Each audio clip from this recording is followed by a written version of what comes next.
Hello, my name is Jessica Bleiler, and here's my presentation for this module.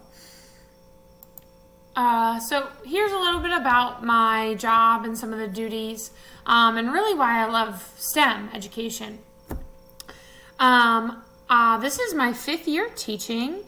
I taught for 3 years in the Harrisburg School District. Most of the top pictures and the middle picture are from Harrisburg. I was fortunate enough to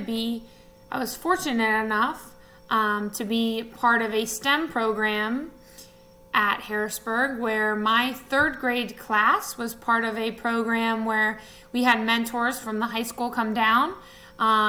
It was a year-long mentorship. It was really cool. A couple of my kids were actually created an invention that they presented to Cal Ripken in the top right corner. Some of the other things are some of the projects we did with water and Legos and showing how it can get from one place to another. The kids really enjoyed it, and it was really such a cool thing to see them participate in. I'm currently at Crestview Elementary, that is in the Carlisle area school district. This is my 2nd year at Crestview. Last year I was in 3rd grade. This year I am in 1st grade. So this is my 1st year in 1st grade, moving from 3rd grade. So it's a big change for me and really exciting and some different opportunities I have coming up. Some of my personal information: I graduated from Kutztown University with a bachelor's degree. I did swimming and track there. Now with my studies at Millersville, I have a concentration in STEM education, and I have one more class left after this capstone course. Some of my other personal items: I have 2 puppy dogs.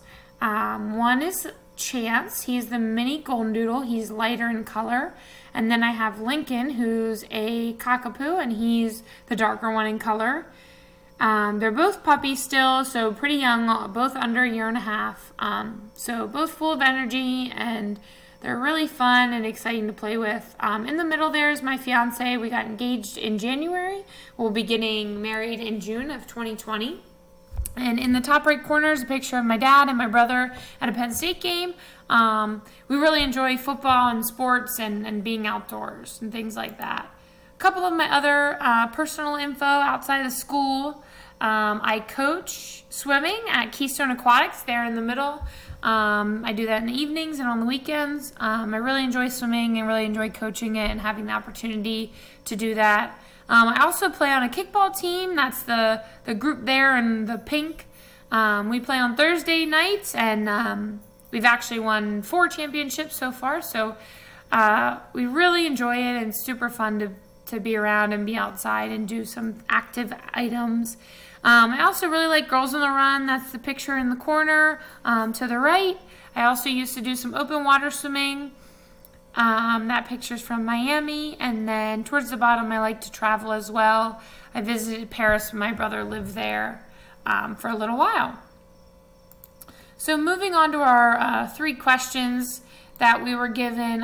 With question 1,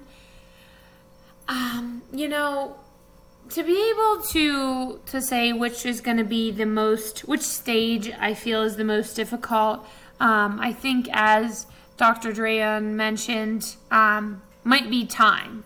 I might have the most difficulty with time and fitting everything in.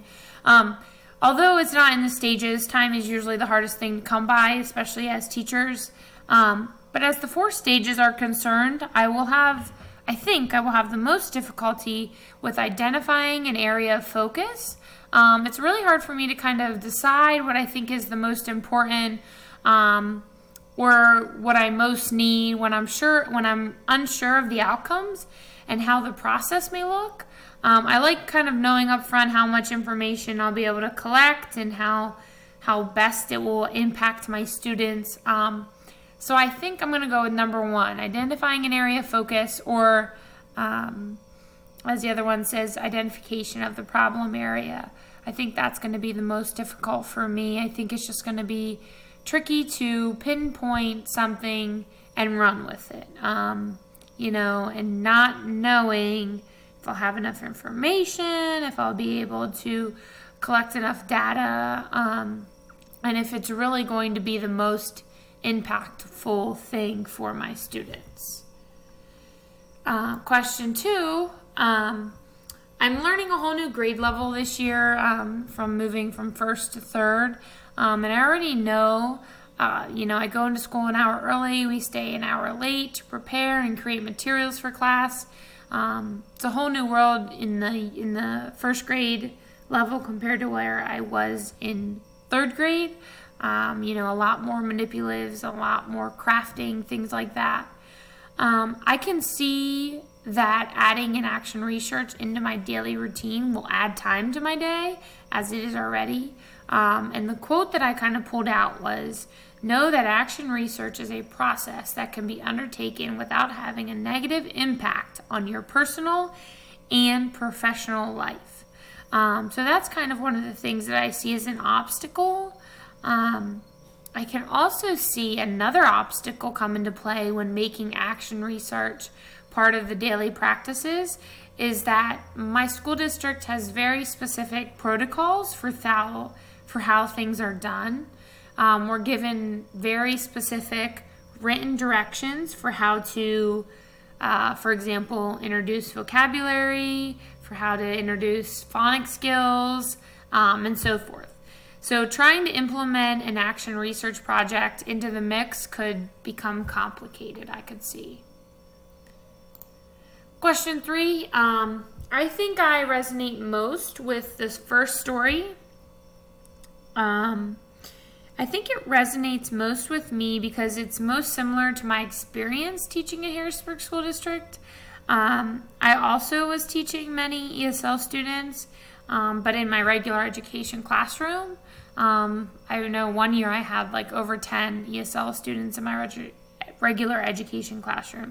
I was able to see how the different strategies would work or would not work with these students, and I began to realize, very similarly to the quote that was on page 19, that it is powerful to listen to students. I can also relate to the part that Rebecca describes as going in circles during the meetings.